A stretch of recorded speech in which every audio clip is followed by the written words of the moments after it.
we are here at the farm. Yes. Do you know, Mackenzie, what the name of this farm is? Mortimer Farms. Mortimer Farms.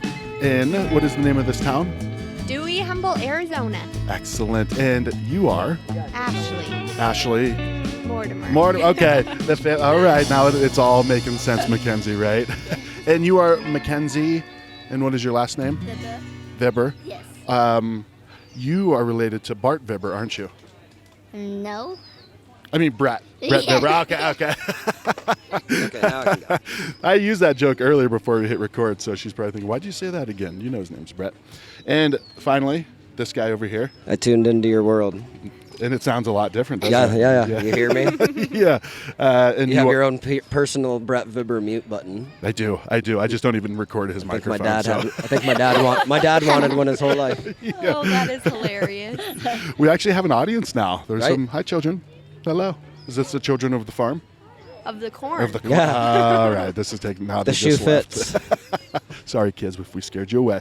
But welcome to the show. Thank you guys for inviting me up here. And Thanks for coming. yeah, New magazine looks nice. new magazine is out. Well, we're actually putting out one in October. That one nice. was in July. Oh, beautiful. So you got some catching up to do in your reading, Brett. Yeah, I get tunnel vision sometimes. He's kind of busy, right? Yeah, a little bit.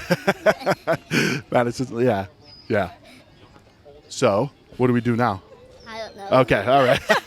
Wing it. So we are here at Mortimer Farms. This place is awesome. So I brought my daughters here a couple times. This is, it's really close. I'm in North Phoenix, and it was like an hour and 15 away. So it's not, this is very, very Yeah, doable. the perception is you're going to Brisket, and it's really halfway. Mm-hmm. It's obviously Dewey's such a small town that a lot of people don't know about it or right off the bat about it, but that was been like, a big thing with a lot of chefs coming up here since we've been around, just to poke their heads around like, hey, wow, it was only about an hour drive. I'm like, yeah, I told you. Yeah. It's not. Yeah. It's another 35 minutes to Brisket to get to downtown, 35 minutes. I think what happens, though, is like, it was. I turned off I-17. Right? I turned off I-17. I'm far. It's Right, far. yeah, You do have to exactly. turn off I-17 before I hit Flagstaff, and then that's far to a lot of people. But People panic. Yeah. A lot But of the people good- just camp out there. the smart ones find it. You Yeah. see, it's bustling today. Oh, this is incredible. And the ones that want to be 15 to 20 degrees cooler than Phoenix, they're here all the time. Yeah. Well, I knew Brett when he's like, yeah, come on up. I'm thinking, I know we're going to be outside. So I'm not going to say it in July because Brett will be like, come up next week. I'm like, no. Even if it is 20 degrees cooler, it's too hot for me. Right. But no, this is perfect. We are right under a Cottonwood tree. cottonwood. These things are all over the property, right? Mm-hmm. They're massive. It's nice and pretty. It is pretty, right? And it shades us from the sun. Yes. So we're not super hot. Yes. See? She's a natural, dude. Right. So your parents purchased this. Well, when did they come here? And are they from Arizona? Let's start with that. My mother is from Arizona, Charla. She grew up in Mesa on a cotton farm there. Okay. And then moved to Prescott to get out of the heat that we were talking about, that crazy heat of yeah. Phoenix. And then my dad grew up in Iowa on a corn and soybean farm, and his mom moved to Phoenix with him when he was young as well to get out of the cold of Iowa. And then eventually both my mom and my dad made it to Prescott. And when they met, they knew that they wanted to raise their children in agriculture. They learned so many lessons from their childhood and passion and dedication and hard work, and they knew they wanted to pass that on to us. Yeah. And so in 2003, they purchased a ranch just about 15 miles away from here, and that's where we grew up. And then in 2010, we had the opportunity to come to the farm and to have a long-term lease here at the farm for about 10 years. Okay. And open it up to the public and share with the public what farming and ranching is all about. And then about a year ago, or a little bit less than a year ago, the end of last year, we were able to purchase the farm. And so now it's officially ours, and we have all these big plans happening now because we get to have the farm for generations to come. So it is so exciting. I didn't know that piece of it. I didn't know that. So you were leasing it, and this was all your operation, right? Like when I've come up to the pumpkin patch and stuff, it's all been you guys, but it was Correct. on leased land. Correct. And now it's yours. Yep. And for so long, we were worried that the owners were going to develop it because that was ultimately their goal. Yeah. And so when we had the opportunity to bid on the property and magically, by a miracle, we're able to purchase it, it's just such a blessing, not only to our family, but to all of those that work here and are involved in the farm, and then all of the families that are able to visit as well. It really feels like we're sharing it with everybody, so it's such a blessing. So let's go back, because I want my girls to have a very good work ethic as well, right? But I'm not going to buy a farm, because then that means I have to work, right? So I already brought you dirt. Are you gardening? I brought you. It took me all morning to load that topsoil. That pile of dirt is still sitting in my front driveway. No, I'm just kidding. When I first bought my property, it was near the beginning of the pandemic, and at the beginning of the pandemic, everyone that didn't garden, everyone that didn't forage, everyone that didn't bake, everyone that didn't farm, all of a sudden wanted to become a farmer and a gardener, and they needed to make sure they were self-reliant and taking care of themselves. And I told everyone, including this guy, who actually was listening for a while apparently, but a lot of people said, like, I had to say, like, I can't help you right now because I actually have spent my whole life doing this, and now I am able to be self-reliant. But no, we removed 2 or 3 tons of topsoil from the back of my property and schlepped it on into his backyard, and I assume it's a dirt box right now. Yeah. No, it is. Well, so I've got it. It's the middle of summer. Right. You have a good excuse. It's too hot right now. I've been creating mulch. I've been throwing all of my food in there. I don't know if you're supposed to do that. Planning. Exactly. I've got lots of plans. That's what I tell everyone. I'm planning still. I am planning. As you plan, just like, I mean, here it's magnetized times 1,000, but you have a list of plans, farms, restaurants, whatever it may be, but there's a lot of similarities. You have a lot of plans, but then a lot of priorities happen. Sure. Where, we want to get this fence, say you want to get this fenced in, but, the farm's 55 years old, there's a water break on the other end of the farm. Things become a priority rather than what you want to do always. Sure. You can, and you've been to even, my property when it was brand new. I'm like, well, this is new. Now it's a it's a framework, and you have like Ashley said, generations to work with it, and every day you come here, something has changed. Excuse me, for the positive. Whether it's just nice new signs, or more water access, or more picnic tables, or more plants. I mean, when I first started coming up here, I moved back from Chicago almost 8 years ago now. Okay. This was still the premier U-Pick place. Yeah. But it was just that little square that we drove by. Over on the other side of the bridge. Right. I mean, so you see, like, when you step back by 5 or 6 or 7 or 10 years and see, like, the growth that this farm has come from. What originally attracted me to this farm is there was no potatoes in Arizona. No one grew massive amounts of potatoes. But here they do. Oh, yeah. And I mean, and that was just it. Years ago at Cartwright's, I was going to pull potatoes off the menu because we were doing everything local and everything, with farmers that we knew, but no one had that much room. Yeah. You have a lot of really good farmers in Arizona, but most of them are 5 acres and smaller. So you could hardly ever get your carrots, your celery, your potatoes, those things. You'd still have to go back to your Cisco's of the world or your U.S. Food Services of the world, and that's what makes it really unique about here, and it keeps changing every year. You saw those asparagus. They're only in their 2nd year, right? So they keep getting better every single year. I thought they were weeds. And I was excited for how much there was this year, and Gary and Charlie and Ash said, oh, wait till next year. I'm like, well, I was already excited this year. Yeah, the asparagus is so cool. And it's awesome here at the farm that we can turn land that wouldn't be productive into land that is, with permanent crops and apple orchards on a hill and asparagus in a ditch and strawberries and blackberries, and turn that land into a beneficial use. Well, what I think is incredible too, like you were saying, like you took us on a tour, and I mean, this place is huge, and you see all this corn, but a majority of it is sold right at your own store. So it's not like you have this huge field to supply. Like, this is supplying your own thing. It's awesome. I love it. The same thing people ask, or asked me originally, like, what farmers markets are they at? I'm like, there's one open every single 7 days a week, right on the property. You come here, and it's much better than going. If I'm not a farmer's market guy. Yeah. But No. the collective, it's a lot of sitting still on a Saturday morning. No, I thought you meant like going to a farmer's but market. to take I'm like, all no, of- he's going and picking his Any own. right, anyone. Oh no, I'm not much at them myself either. But to take it off site here, or any farm, this size, to take it off site, you're not going to have as much. You would have to take a semi truck every week to have the variety of what's going on here. You Okay. know, if you haven't, walk through the store before you go, and it's still going up like this, just right to the end of the year. It was incredible last year to just see how much we don't need to go off this property for anything, and couple their ranch on with it. All the beef and all the pork and all the eggs and you drove past the duck egg collection area. Yeah. There's not much to go off the property for. Really, it's packaging. Yeah. What do you So mean by that? So that you can packaging? take your stuff home.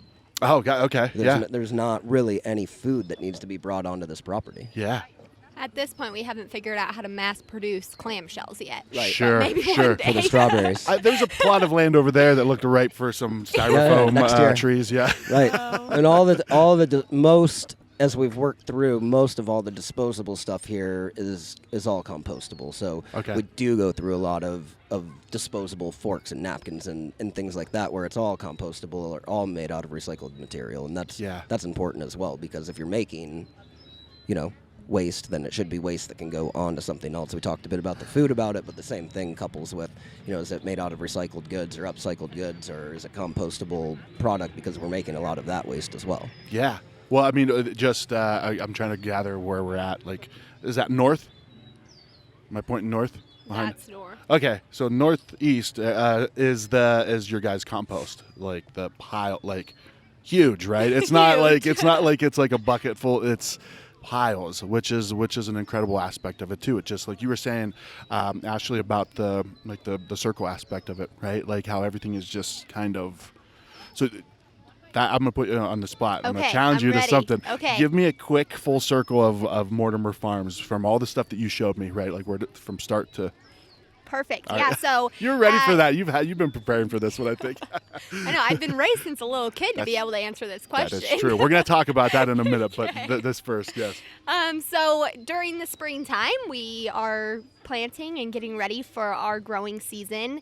And then when our crops are starting to be harvested, we of course harvest all of that fruit and vegetable and allow the public in to come and harvest as well.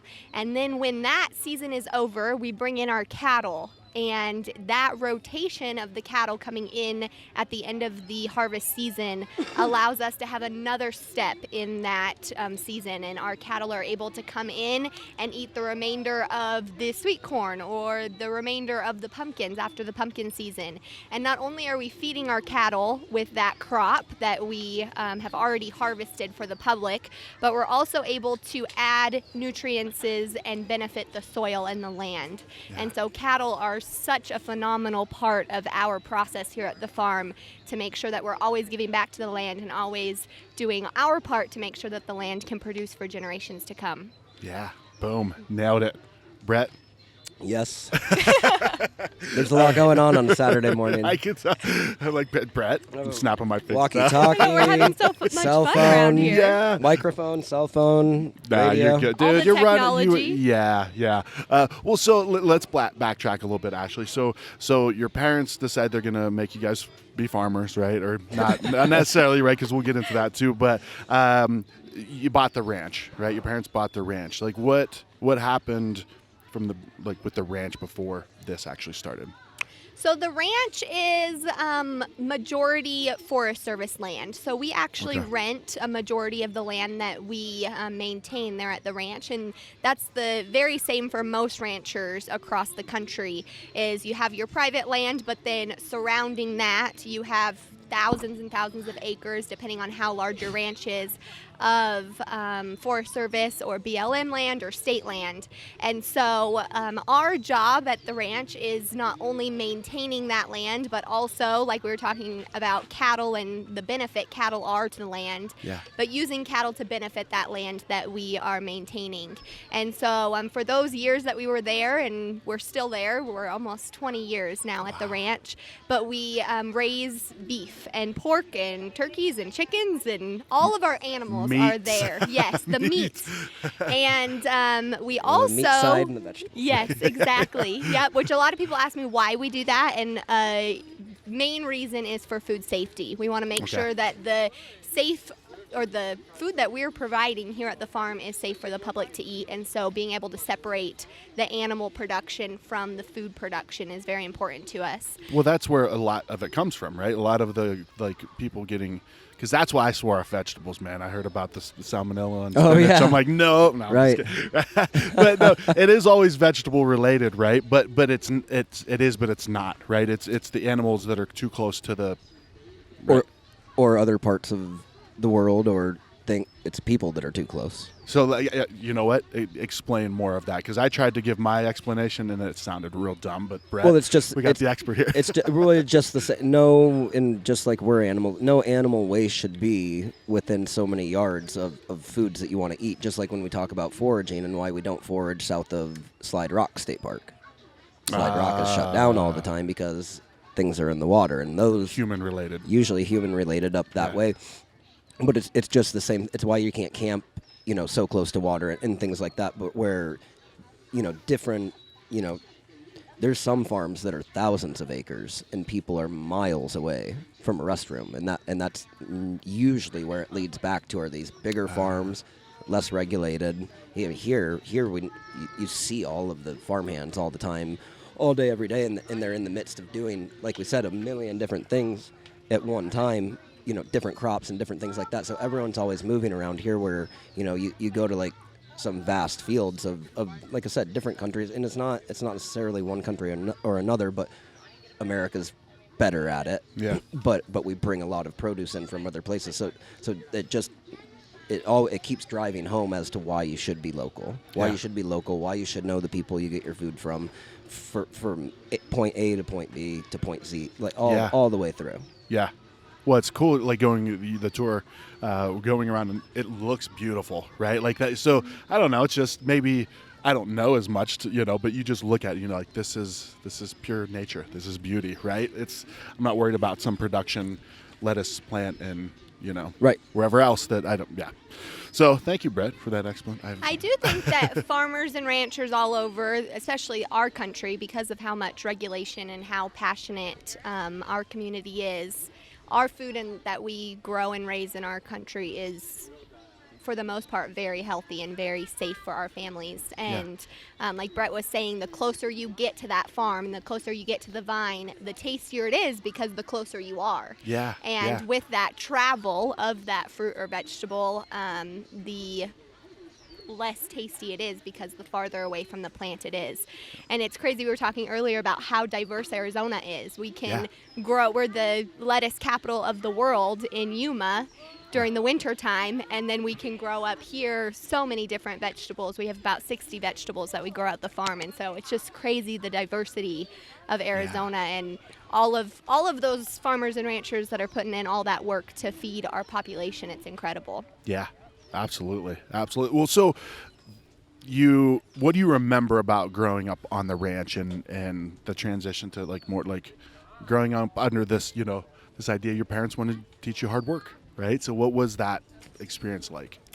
So 2 things I want to mention. Hard work definitely is at the backbone of my parents' lives. Yeah. They are the hardest workers that I know, them and Brett probably. It's like, holy cow. And the amount of work and dedication that goes into growing food and raising animals and protecting the environment is just tremendous. And so earlier, I am supposed to be at Lake Powell today with my mother-in-law, and I told her, I'm like, I can't come till Monday because I have the farm stuff going on.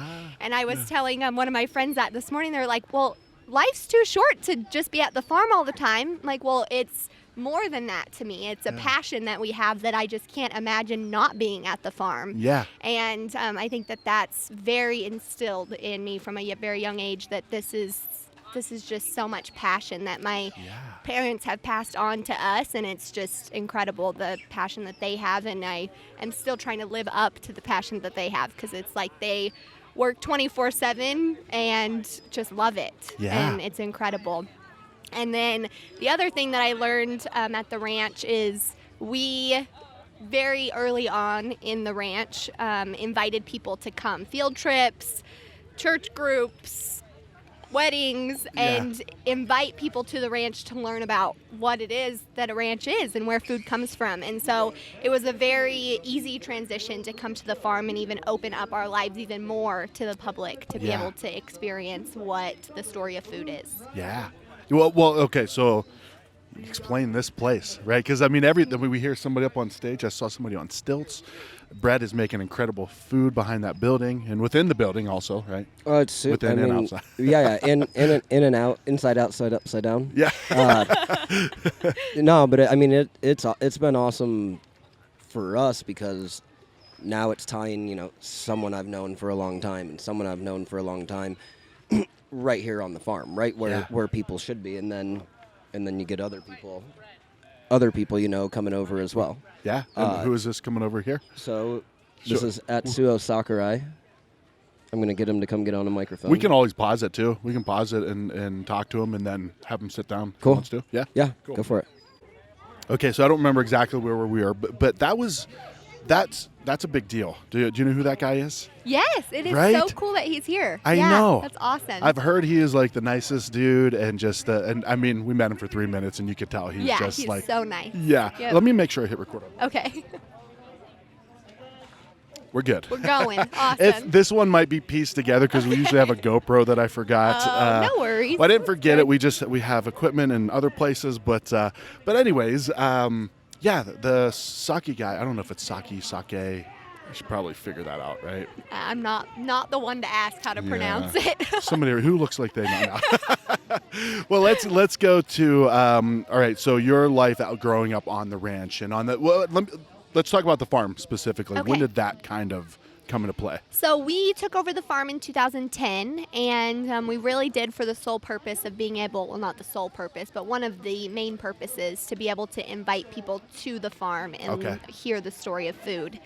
There's so many times in my life that I've heard people think that milk just appears, or that chocolate milk comes from a brown cow, or I don't know what even a plant is. All the truths are. Yeah. Right? Yeah. So it's been such an opportunity to be able to invite people here to harvest and to really understand where food comes from. And so everything that we do is lined with that goal in mind. Okay. And well, we got another guest here. Hey, What's your name? good afternoon, everybody. My name is Jaron Bates. I'm the other half of Wild Arizona Cuisine.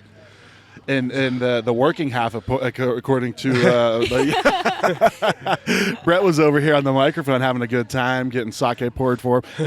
Is it sake or sake? Sake. Sake. Okay, There good. we go. Because I always felt uncomfortable saying sake, and I told my wife yesterday. I said the sake guy might be there tomorrow. I'm excited to meet him. She's like, "Is that how you say it?" I'm like, "I think so." No, Well, now you know for next time. I've been saying it for the last 24 hours the wrong way. So, Jaron, what's going on back? What do you guys have on the menu it's called the Windmill Kitchen? Yes. I like that. What are you guys making? So we have the Mortimer Burger, which is all the beef, all the veggies and beef are from the farm. So it's their grass-fed beef, and it's just seasoned with salt and pepper. And then we try to get the grill going over a wood fire grill. We burn over oak, and then we'll just cook over that. And it's just finished with cheese, lettuce, tomato, pickles, and then caramelized onions and green chili on top of it. And then that's the Mortimer Burger. And we also have our barbecue pulled pork sandwich and our barbecue beef brisket sandwich, both of which are smoked on my smoker that me and my younger brother built a few years ago. So there's nights where we, at least once or maybe twice a week, that we stay overnight and get all the meat smoked for the upcoming weekends or festivals. Yeah.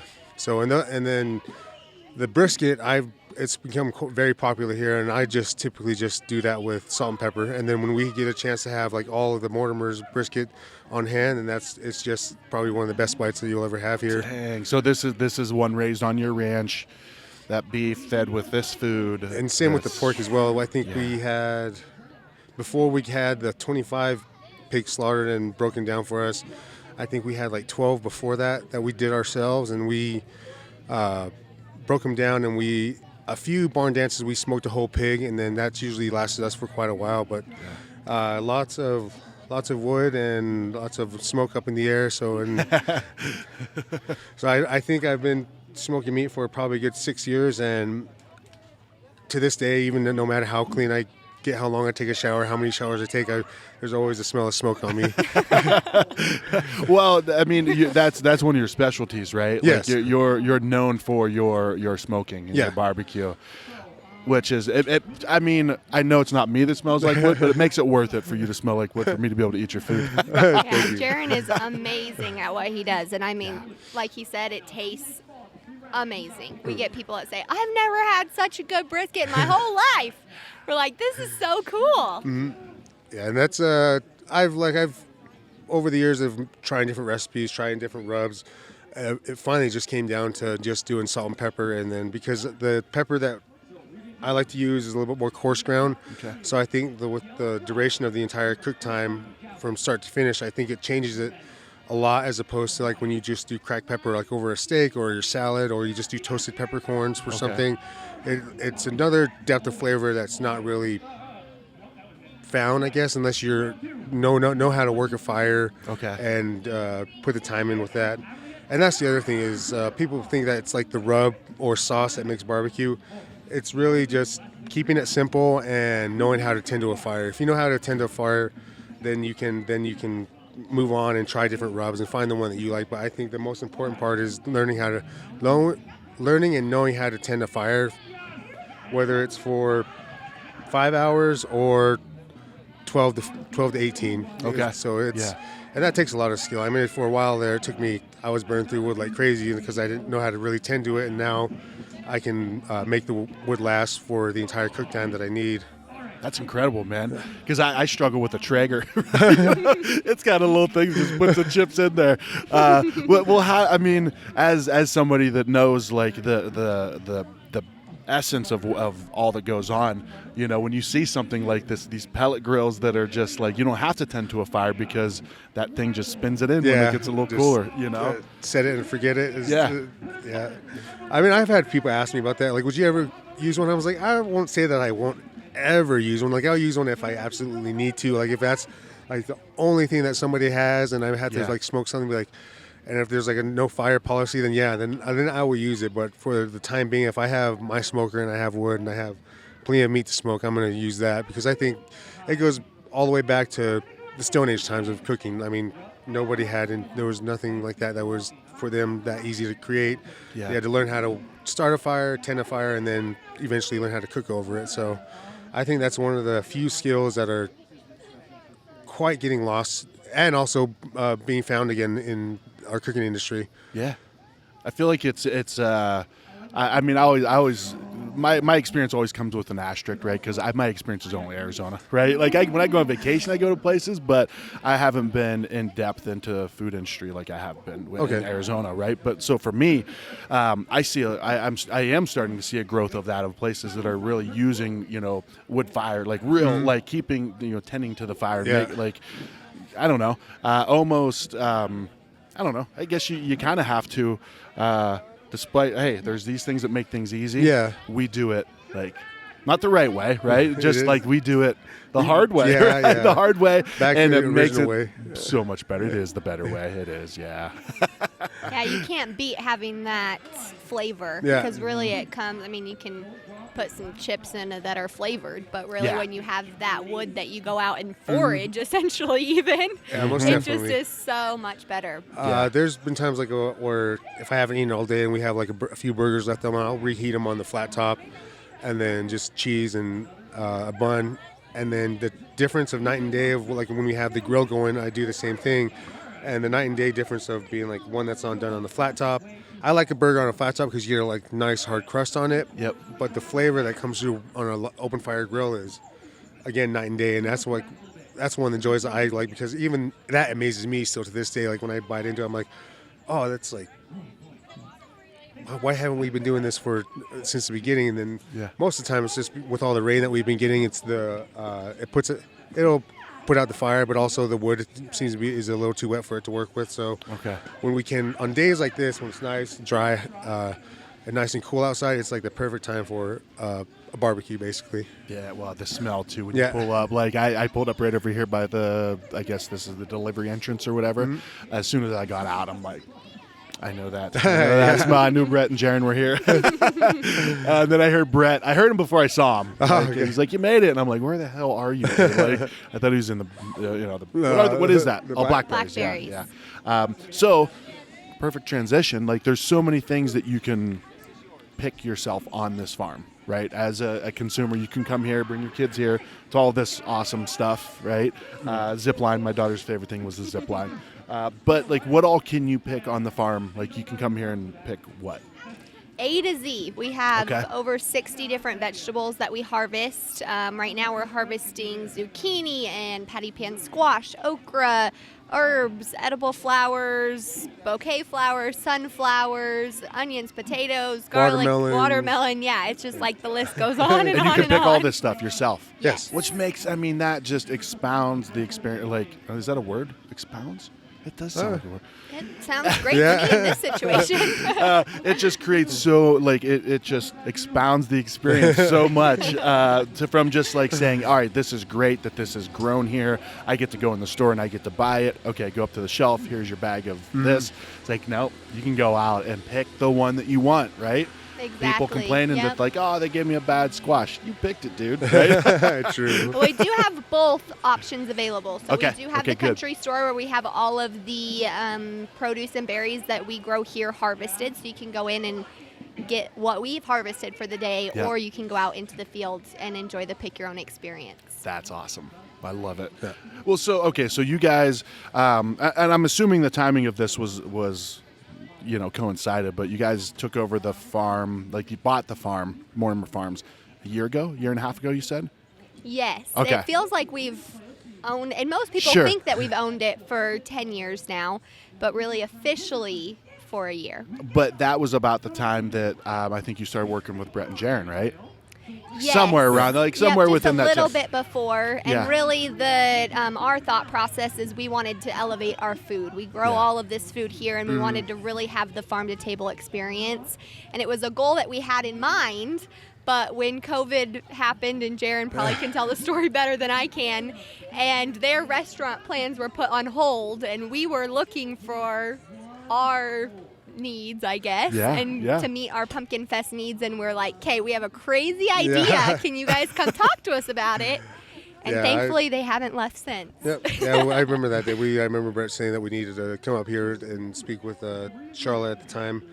And I think I was just about to head out of town to head back to New Mexico for a doctor's appointment. And so we came up and we chatted, and then it was different when we agreed to it. But it was like fine. Like it was us getting back into like cooking every day, us being back in the kitchen, having that restaurant, kind of like that restaurant atmosphere. Sure. Again, that we've been missing, and because at the time we were just helping out with the Scott Foundation, and it was just basically cooking out of a house, and it wasn't really doing the food that we wanted to do, or just a constantly staying busy throughout the day. And so Brett started before I did, because I went on vacation just as the Pumpkin Fest started, so I missed the first 2 weeks of it. And then when I came back, it was just like we hit the ground running, and it was just and it hasn't really stopped since then. It's just and then some days there's some days where it's more of a what do they call it, like a mile run. Then there's days where it's just like a full-on sprint. Oh, sure. Marathon. Yeah. So we, but it's been a lot of fun because we've incorporated a lot of our input as well, not just with our background in the food and what we've been doing, but also like she's been saying, like we've been getting back to picking our own food, picking our own vegetables, picking our own fruit, and then whether it's us making the pot pies for them, we try to add seasonal vegetables to each of the pot pies that we make. So for a while there, like a lot of them just had the potatoes in it, and then from potatoes to onions, and then to squash, and then the potatoes stopped, then we went on to just onions and squash. So it always gave us the opportunity to be creative, but not in the creative sense like how we would be if it was a fine dining outlet. Sure, yeah. But that's what we're kind of trying to bring here, is that output of being like, well, you just can't just roast a squash. Yeah. You can pickle them, like we have pickled squash, or just like we have on our barbecue brisket sandwich. It's a slaw, but it's made with squash and carrots. Ooh, and all that is grown here, and onions as well. And so that's one of been the things that has been like eye-opening to a lot of our customers around here. Is like they're like, oh, I've never had anything like this before. It's like, yeah, well, you can do that with it.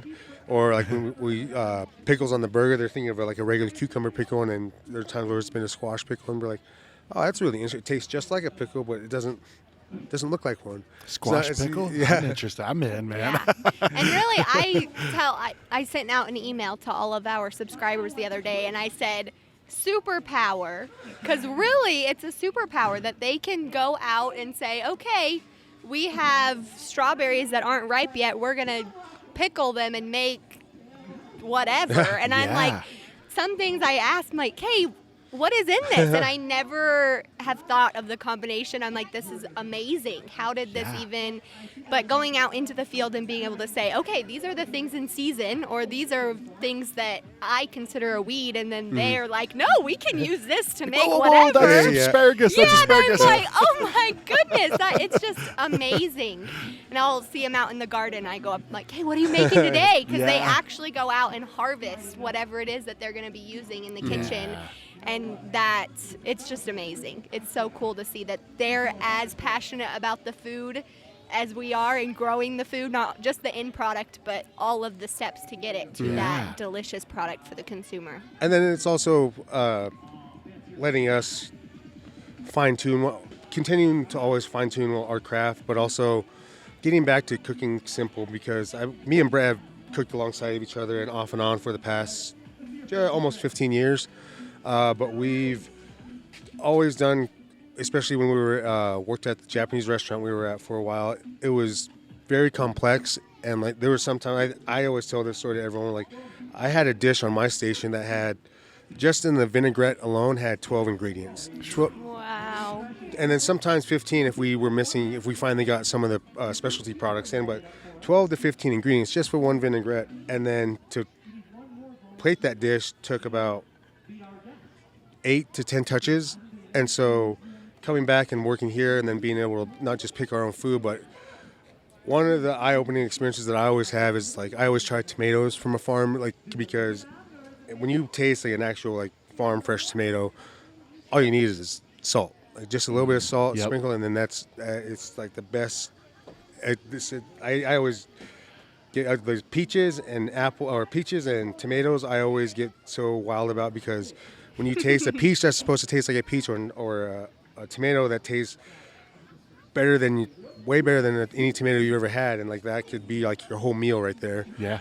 And I'm a big fan of like Southern cooking, so I've come across of doing like my own like tomato sandwiches, and I've done extravagant ingredients aside, but it comes back to just keeping it simple, like just toasted bread, mayonnaise, salt, and then tomato. That was it. And salt and pepper on the meat, right? Yeah, right. Exactly. Yeah. Well, when I was back there, when I was grabbing some clips and stuff, and basically just sniffing all of everything back there, I saw in the containers very clear salt and pepper. Yep. Like it was, and I dig that. I dig it because it's simplicity. It's simplicity, and we can overdo things sometimes. I do it all the time. Like I think I remember hearing when I was back as a young cook was the hardest cooking to do is simple cooking, because as chefs, we always tend to critique. We always critique ourselves, and so there's always points in times where we're like, let me add this or let me switch that. But when you have ingredients as good as what we have around us right now, right here, that's like all you need, and like sometimes you don't need to add anything or even take anything away from it. It's because it's so much flavor packed into just one small bite, and you're just completely blown away. Whether it's grilling a piece of squash or sautéing it in some butter and salt and pepper, or even or pickling it, or just shaving it really thin and then putting it in a slaw, or just eating it as like a little snack for the day. Again, that's kind of like the kind of cooking that we kind of want to get back to. Yeah.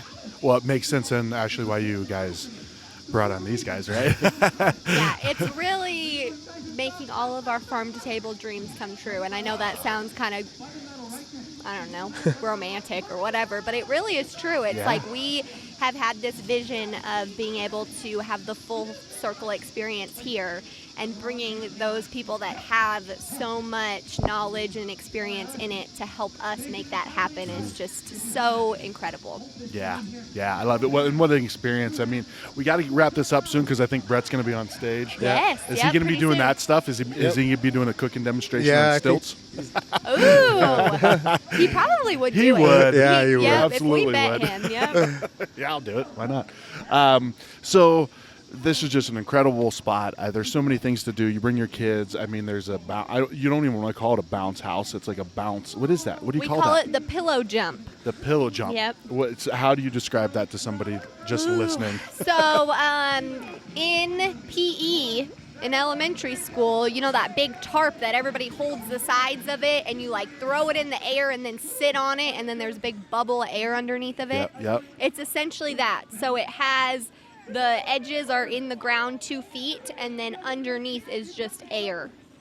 And it's just a big bouncy area. Yeah, it's just Yeah. a big pillow jump. I don't know. Jaren, do you ever jump on there in the middle, No, like I haven't. after a tough shift? I haven't had a chance yet because I know that if I did, I'd probably just fall asleep on it. Yeah. What they do, though, is sometimes after long shifts, I see the whole kitchen crew over at the ropes course, Yeah. like racing, and Oh, really?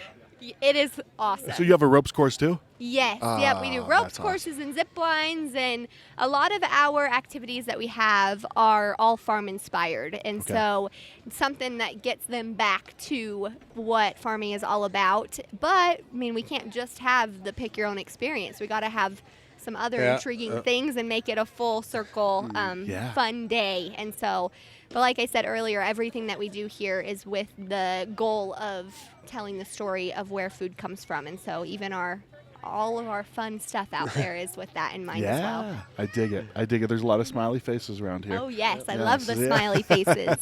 So what's the vision with Mortimer Farms? Like, where do you guys want to take this? Ooh, that we could have a whole nother podcast Okay, just about all that. We have so many goals and so many dreams that we're going to be making happen over the next long and short term. Okay. And lots to do with our awesome kitchen crew and maybe restaurants in the future, and more experiences that allow our customers to connect to their food. So the list of what we're going to do is pretty much endless. Yeah. We are so excited for the future. That's great. And Jaren, for you guys, I mean, I know you guys are doing the food thing here. Wild Arizona cuisine. Are you guys still doing events and stuff? Yeah, we still have we're still doing pop-ups across the state. Okay. We're trying to get lined up with a few more now because we kind of taken a break just because festival season has started here. Yeah. And I heard there's a no vacations on the October yeah, policy. Yes, there is a rule. Yeah, it is.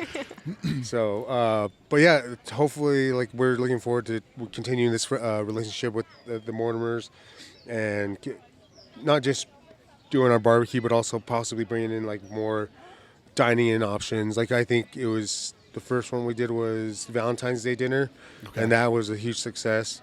Even got the first time, I'll say, cooking in the snow was quite the experience. So that was something it snowed new. here? Yeah. Yeah? First It time? was so cool though because it was down at the barn, and so all of our guests were underneath of the covered area, and we had heaters, and everybody was so toasty. Yeah.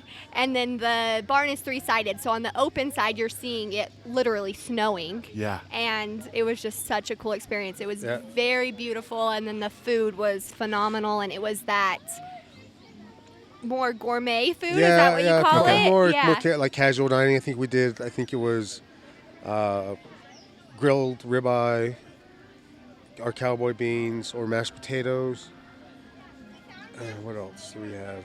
I know it was so long Yeah, ago. I I'm can't like, remember. I don't It was even amazing. That's Yeah. what matters. It was Yeah, so yeah, good. it was. Yeah, and we had the china out and centerpieces and sweetheart tables. Like, it was just such a great atmosphere, and we love being able to not just have the festival food over here that's the quicker food, but also the sit-down type of meal. So we're Yeah, looking like the more forward to doing intimate more and of more those. like storytelling. Okay. I'm like, we tell a story of what we do here because when people come around, the first thing that they ask is like, "Well, did you guys smoke it?" Then we point to the smoker. We're like, "Yeah, the smoker's right around the corner." And they're like, "Oh, you guys definitely know what you're doing." Then, like, yeah, Yeah. We like to think so. Are you guys still, is there a plan for a brick and mortar for Wild Arizona Cuisine? right now that's still on the back burner. Okay.